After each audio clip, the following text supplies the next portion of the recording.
Hi viewers, நாம் இன்னைக்கு பார்க்க போகிற லெசன் பந்தர் காயா கேத் மே பாக். அப்படின்னா மங்கி ran into the field. ஒரு மங்கி வயலுக்கு ஓடி போச்சு. இப்போ லெசன் பார்ப்போம். ஒரு மங்கி வயலுக்கு ஓடி போய் சுட்டூர் முட்டூர் சவுண்டோட கீரையை பறிச்சுது. அதுக்கப்புறம் அது ஃபயரை லைட் பண்ணி அந்த கீரையை குக் பண்ணுச்சு. அதாவது என்ன சொல்லியிருக்காங்கன்னா, ஒரு மங்கி வயலுக்கு ஓடி போச்சு.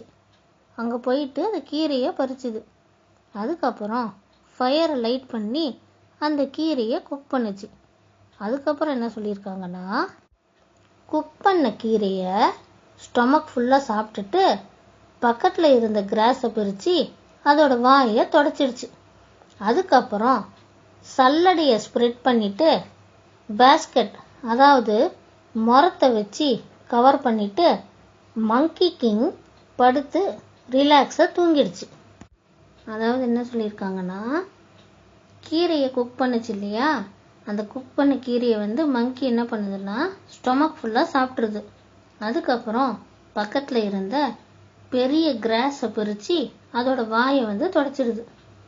அதுக்கப்புறம் சல்லடை, அதாவது மண்ணெல்லாம் சலிக்கிறதுக்கு ஒரு சல்லடை இருக்கும், அந்த மாதிரி பெரிய சல்லடையை அதை ஸ்ப்ரெட் பண்ணிடுது, விரிச்சிட்டு மரத்தை வச்சு கவர் பண்ணிடுது. கவர் பண்ணிட்டு என்ன பண்ணுதுன்னா மங்கி ராஜா படுத்து ரிலாக்ஸாக தூங்கிடுது. இது வரைக்கும் நம்ம பார்த்தது ஒரு பியூட்டிஃபுல்லான லெசன், பந்தர் காயா கேத் மே பாக். இதில் நம்ம என்ன பார்த்தோம்னா, ஒரு மங்கி வயலுக்கு போயிட்டு என்ன பண்ணுச்சு, கீரையை பறிச்சுது. அதுக்கப்புறம் ஃபயரை லைட் பண்ணி குக் பண்ணுச்சு. அப்புறம் குக் பண்ண கீரையை ஸ்டொமக் ஃபுல்லாக சாப்பிட்டுட்டு பக்கத்தில் இருந்த புல்லை பிரித்து அதோட வாயை தொடச்சிது. அதுக்கப்புறம் சல்லடையை ஸ்ப்ரெட் பண்ணிவிட்டு மரத்தை வச்சு கவர் பண்ணிவிட்டு மங்கி ராஜா எப்படி ரிலாக்ஸாக தூங்குச்சு அப்படின்றத பார்த்தோம். இந்த லெசனை பற்றி ஏதாவது டவுட்ஸ் இருந்தால் கேளுங்க. உங்களோட கமெண்ட்ஸை கமெண்ட் செக்ஷனில் லீவ் பண்ணுங்கள். இந்த வீடியோ பிடிச்சிருந்தா லைக் பண்ணுங்கள், ஷேர் பண்ணுங்கள், சப்ஸ்கிரைப் பண்ணுங்கள். தேங்க்யூ.